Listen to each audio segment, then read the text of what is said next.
মাদ্রাসার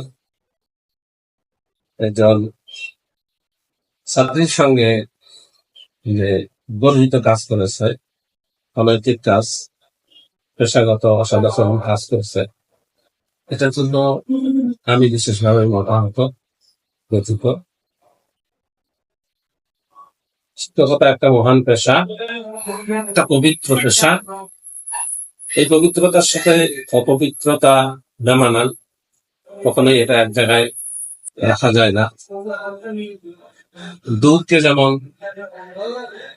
তা গরুর গোবরের সাথে একসঙ্গে মিশ্রিত করা যায় না, তেমনি ভাবে শিক্ষকতার সাথে, মহান পেশার সাথে এত অপবিত্র কাজ, এটাকে এক জায়গায় রাখা যায় না।